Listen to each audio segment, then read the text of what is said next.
আমাদের ভালো লাগাতে সকলকে অনেক অনেক অনেক স্বাগত জানিয়ে আজকের গল্প আরম্ভ করছি। আমার আজকের বিশেষ গল্প, রবিবারের গল্প, অভিনেত্রী। গল্পটি তাহলে শুরু করি। শোনো, আমি দিন দশেকের জন্য অফিসে জরুরি কাজে বাইরে যাচ্ছি। তোমরা সাবধানে থেকো। মিলি দিদিকে বলে দিয়েছি সময় মতো রান্নাবান্না করে দেবে। আর এই কয়দিন আয়ামাসি রাত্রেও থাকবে। ঘড়িটা পড়তে পড়তে অর্ণবকে কথাগুলো বলে চলল জয়ী। অর্ণব চুপচাপ বিছানায় শুয়ে উদাস হয়ে জানালার বাইরে তাকিয়ে আছে। মেঘামা, ঠিকমতো স্কুলে যেও, পড়াশোনায় ফাঁকি দিও না, নিজে সাবধানে থাকবে আর বাপিকেও দেখে রাখবে। আমি এলাম বলে মেঘার কপালে আলতো একটা চুমু খেয়ে বেরিয়ে যায় জয়ী। মায়ের চলে যাওয়া পথের দিকে তাকিয়ে রাগে ও ঘৃণায় মুখটা বাঁকিয়ে নেয় মেঘা। দৌড়ে বাথরুমে গিয়ে বারবার কপালটা ধুতে থাকে। মায়ের আদরের স্পর্শে তার শরীরটা ঘৃণায় রি রি করে। তবুও মুখে কিছু বলতে পারে না। যদি তার অসুস্থ বাপি সব কিছু শুনে নেয়। অর্ণবের কথা। জয়ী চলে যাওয়ার পর চোখ ফেটে জল আসে অর্ণবের। নিজেদের পুরনো দিনের কথাগুলো মনে পড়ে।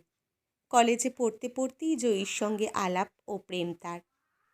একটা মাল্টিন্যাশনাল কোম্পানিতে চাকরি পেতেই জয়ীকে সে বিয়ে করে নেয়। প্রথম প্রথম কলকাতায় তারা ভাড়া বাড়িতে থাকত। তারপর ব্যাংক থেকে মোটা টাকার লোন নিয়ে এই ফ্ল্যাটটা কেনে। ততদিনে একমাত্র মেয়ে মেঘা হয়ে গেছে। নিজের বৃদ্ধা মা জয়ী মেঘাকে নিয়ে সুখের সংসার ছিল তার। কিছুদিন পর মা চলে গেল। মেঘা বড় হতে লাগলো। এখন অবশ্য সে একটা নামী ইংরেজি মাধ্যম স্কুলে নবম শ্রেণীর ছাত্রী। বছর চার আগে ভয়ানক একটা বাইক দুর্ঘটনার শিকার হয় অর্ণব। কলকাতার ব্যস্ত রাজপথে মৃতপ্রায় হয়ে পড়েছিল বেশ কয়েক ঘন্টা। তারপর কলকাতার একটা নামী বেসরকারি নার্সিংহোমে জীবনমৃত হয়ে পড়েছিল টানা 2 মাস। ভগবানের অসীম কৃপা ও জয়ীর অদম্য লড়াইয়ের ফলে সে প্রাণে বেঁচে ফেরে। কিন্তু কোমর থেকে পুরো 2টো পা অসাড় হয়ে যায়। পঙ্গু হয়ে শয্যাশায়ী হয়ে পড়ে। আজ শুধু প্রাণটুকু আছে তার। আর তাই নিজের চোখে জয়ীর এই অধঃপতন দেখতে হচ্ছে। কষ্ট করে মেনে নিতে হচ্ছে সব কিছু। তার অ্যাক্সিডেন্টের পর থেকেই ডাক্তার দেখানো, ওষুধপত্র, ফিজিওথেরাপি, ফ্ল্যাটের মোটা টাকার ইএমআই, মেঘার দামি স্কুলের পড়াশোনা, টিউশন, তার দিনরাতের আয়ামাসির বেতন, কাজের মেয়ের বেতন, এ যে কিভাবে আসে, জয়ী যে কিভাবে জোটায়, তা সবই সে অনুমান করতে পারে। কিন্তু জয়ীকে বলতে, তাকে প্রশ্ন করতে ভয় পায়। নিজের অপদার্থতায় চোখ ফেটে জল আসে। আজও জয়ী কোনো অফিস ট্যুরে গেল না। গেল কোনো দামি ক্লায়েন্টের মনোরঞ্জন করতে। হা ঈশ্বর, এর থেকে মৃত্যুই শ্রেয় ছিল। আবার মাঝে মাঝে খুব ঘৃণা হয় জয়ীর প্রতি। ঘুমন্ত জয়ীকে দেখতে দেখতে মনে হয় ওকে গলা টিপে মেরে ফেলতে। মনে মনে ভাবে অর্ণব, এসব জয়ী ইচ্ছে করে করছে। স্বামী হিসেবে ওকে আমি শারীরিক সুখ দিতে পারছি না তো, তাই বাইরে নিজের চাহিদা মিটিয়ে আসছে। জয়ী কি পারতো না সোজা পথে চলে একটা ভদ্র কাজ জুটিয়ে নিতে? না হয় আমরা ভালো খেতাম না, ভালোভাবে বাঁচতাম না, তাতে তো সম্মানটা থাকতো। কে বলেছে জয়ীকে আমার চিকিৎসা করাতে, মেয়েকে দামি স্কুলে পড়াতে? সব কিছু ওর চালাকি। আমি পঙ্গু তো, তাই নিজে নষ্টামি আরম্ভ করেছে। ছি ছি ছি, ঘৃণা করি আমি জয়ীকে, যেন মরে যায়ও। ওর ওই পাপ মুখ আর দেখতে ইচ্ছে করে না। মেয়েটা বড় হচ্ছে, ওর ভয়ে কিছু বলতেও পারি না। যদি মেঘা ওর মায়ের ব্যাপারে সব জেনে যায়। মেঘার কথা। মাকে আজকাল প্রচণ্ড রকম ঘৃণা করে আমার। আর বাপির জন্য দুঃখে অনুশোচনায় মনটা ভরে ওঠে। ভালো ছিলাম আমরা। বাপির অ্যাক্সিডেন্টের পর থেকে সব কিছু এলোমেলো হয়ে গেল। বাপি ভালো হলো ঠিকই, তবে শয্যাশায়ী হয়ে পড়ল। আর মাকে বাপির অফিসে কাজ নিতে হলো। আস্তে আস্তে করে মা আমাদের থেকে দূরে সরে গেল। প্রতি মাসেই 3টে-4টে করে অফিস ট্যুর। আমি আর বাপি খুব বন্ধু হয়ে গেলাম। স্কুল থেকে এসে বাপির সঙ্গে প্রাণ ভরে শুধু গল্প গল্প আর গল্প। তবে সেদিনের কথাটা বাপিকে বলিনি। আমার বেস্ট ফ্রেন্ড চন্দ্রানী বলল, আমার বাবা মা তোর সঙ্গে বন্ধুত্ব রাখতে, মেলামেশা করতে বারণ করেছে রে। তোর মা নাকি খুব খারাপ, নষ্টা মেয়ে। আমার বাবা মা আলোচনা করছিল, আমি শুনেছি। তোর মাকে নাকি আমার বাবা অন্য লোকের সঙ্গে বাইরে বেড়াতে দেখেছে। চন্দ্রানীর সব কথাগুলো শুনে ভীষণ অবাক হয়েছিলাম আমি। খুব কেঁদেছিলাম, কিন্তু বাপিকে এসব কিছু বলতে পারিনি। বাপি শুনলে যদি মনে কষ্ট পায়, তাই বাপিকে কিছুই জানাইনি। আবার মাকেও কিছু জিজ্ঞাসা করতে পারিনি, কারণ ততদিনে চন্দ্রানী বলেছিল, তোর মা কোনো অফিসে চাকরি করে না রে। ওভাবে লোকের সঙ্গে বাইরে ঘুরে ঘুরে টাকা রোজগার করে আনে। আমি চন্দ্রানীর হাত ধরে বলেছিলাম স্কুলের কোনো বান্ধবীকে না জানাতে। চন্দ্রানী আমার কথা রেখেছে। ওকে জড়িয়ে খুব কেঁদেছিলাম আমি। আচ্ছা মা, কেন তুমি এভাবে বদলে গেলে? কেন তুমি এত খারাপ হলে? তোমাকে এত টাকা রোজগার করতে কে বলেছে? আমি না হয় অত দামি স্কুলে পড়তাম না, ভালো জামা কাপড় পরতাম না, তবুও তো আমরা তিনজন আগের মতন খুশি থাকতাম। চন্দ্রানীর বাবা মায়ের মতো তোমাকে কেউ খারাপ মেয়ে, নষ্টা মেয়ে বলতো না। জানো, তোমাকে কেউ খারাপ বললে আমার কত কষ্ট হয়। তবে এখন তোমাকে আমার খুব ঘৃণা হয় মা। ইচ্ছা করে চেঁচিয়ে ঝগড়া করি, সব প্রশ্নের উত্তর চাই তোমার কাছে। কিন্তু বাপির ভয়ে পারি না। কিছুতেই ওই অসহায় পঙ্গু মানুষটাকে দুঃখ দিতে পারবো না মা। তাই তোমাকে আমি শুধু সহ্য করি, ভালোবাসার অভিনয় করি। জয়ীর কথা, এখন আমি বঙ্গোপসাগরের উপর দিয়ে উড়ে যাচ্ছি। গন্তব্য আন্দামান। একদিন খুব স্বপ্ন ছিল, ভবিষ্যতে কোনোদিন অর্ণব আর মেঘাকে নিয়ে প্লেনে চেপে পাড়ি দেব সুন্দরী দ্বীপ আন্দামানে। আজ আমার সেই স্বপ্ন পূরণ হচ্ছে। তবে ভ্রমণের সঙ্গী পাল্টে গেছে।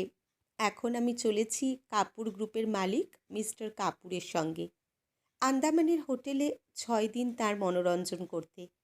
আসার সময় অর্ণব ও মেঘাকে মিথ্যে কথাগুলো বলতে ভীষণ কষ্ট লাগছিল, কিন্তু কি করব, আমার নিয়তি আর দুর্ভাগ্য। অসুস্থ লোকটাকে মানসিক দুঃখ দিতে মন চায় না।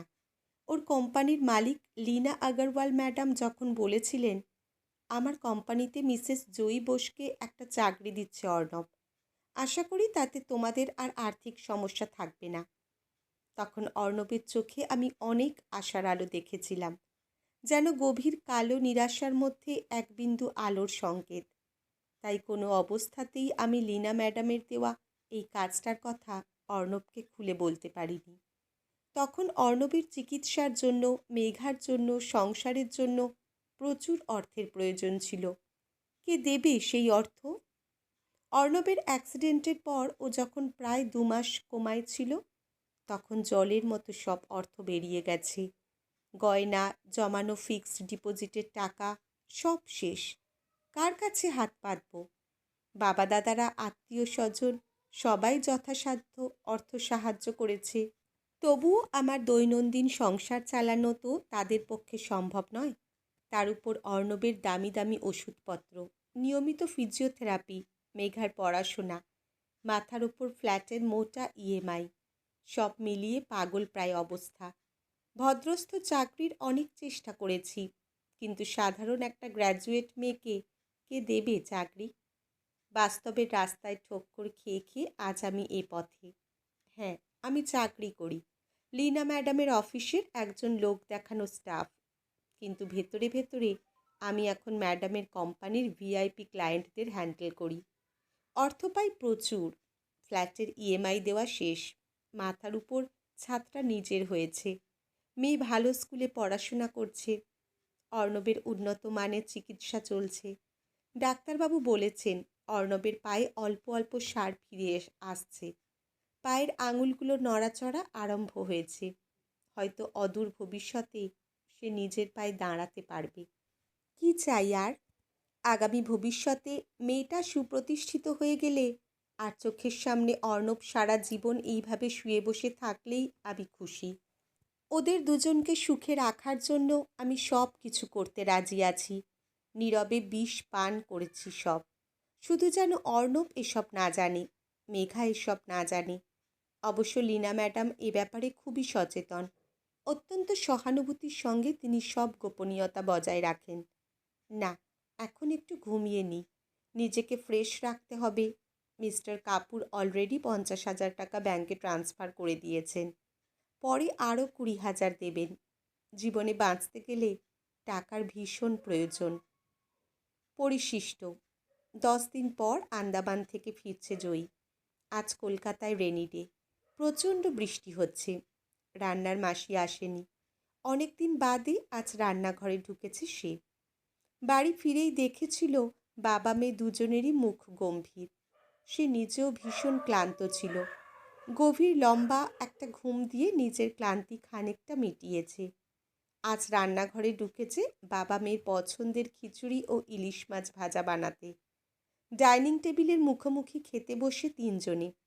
এক মুখ হাসি ফুটিয়ে কোমল কণ্ঠে জয়ী জিজ্ঞাসা করে, খিচুড়িটা কেমন হয়েছে অর্ণব? অনেক দিন বাদে বানালাম তো, ঝাল নুন মিষ্টি সব ঠিক আছে তো?